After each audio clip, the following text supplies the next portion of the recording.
Okay, so we've gotten to our last topic for this section, which is power.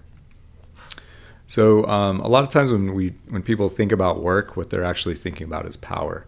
So let me give you an example. Suppose there was a long ramp, and so you had two options. You could walk up the ramp or you could run up the ramp. So let's say person A comes along and they walk up the ramp at a nice leisurely velocity. And so say the time takes them, 20 seconds to get up the ramp.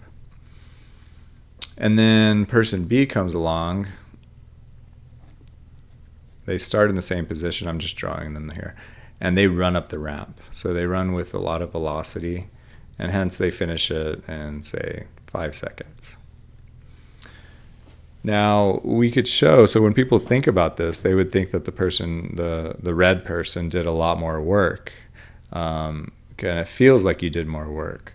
But we could show that the distance covered and the force that was used, assuming they're the same mass, is the same. And so they actually did the same amount of work. So the work of the red is equal to the work of the yellow. Those are the same amount of works, but clearly something's different. It feels different. And what it has to do is this time here. And so that leads us to the idea of power. So the person that had to run up the hill, they used a lot more power, or they had a lot more power. And so we need to define, and we can do this, power would be our work over time. So it's how much work we're doing, but it depends upon the time. So if I have less time, I get more power. So less on the bottom gives me more power. But recall from work energy principle that the change in energy is work. And so we can get our definition, which would be it's a little change in energy over a little change in time. And this is our definition of power. So it's a change in energy with respect to time. This is on your equation sheet.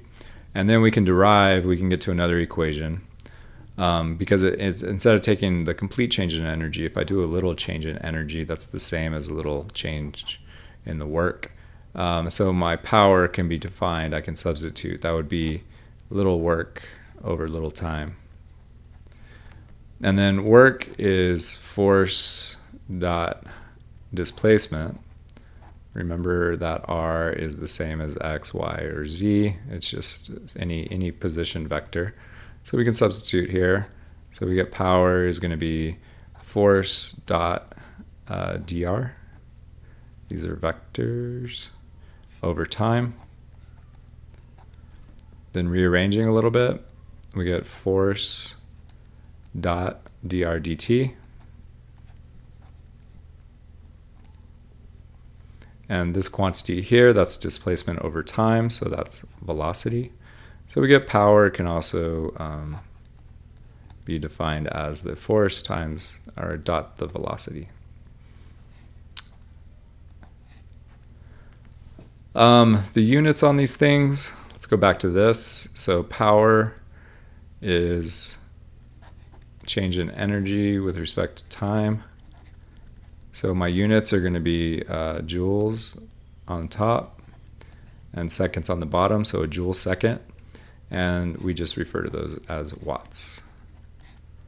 One convenient conversion is 746 watts is 1 horsepower, HP, horsepower. Yeah, that's about it. I mean, it's just determining, if we know the amount of work and the time, we can tell you the power that was used in order to do that. So, well, we don't have gravitational potential, but you could think about like sliding things across the floor.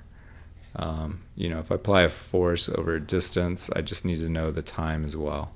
And then I can tell you the power that was used.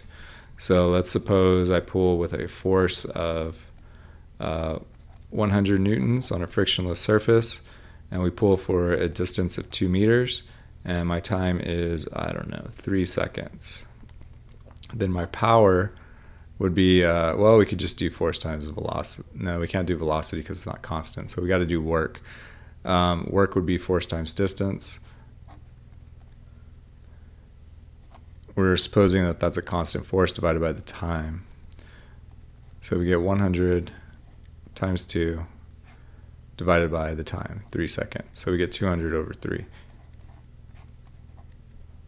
which is whatever that is, 200 by 3.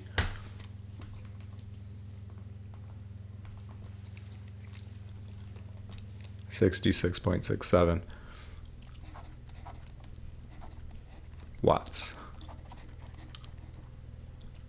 So how fast would I have to pull to get 1 horsepower? How quickly would I have to get across that same scenario?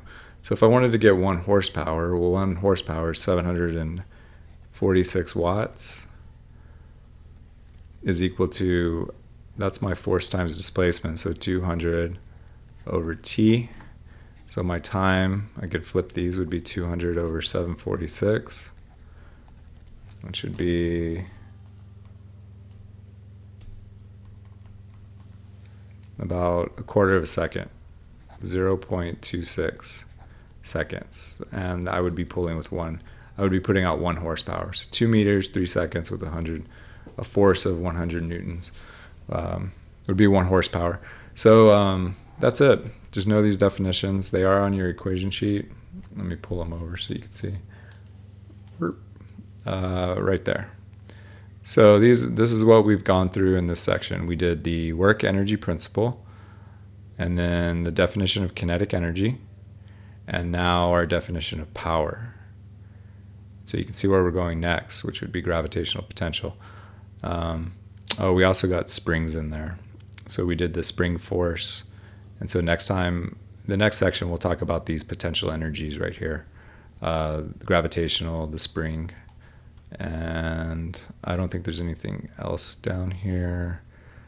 Nope, that'll be it. And that's it for this one.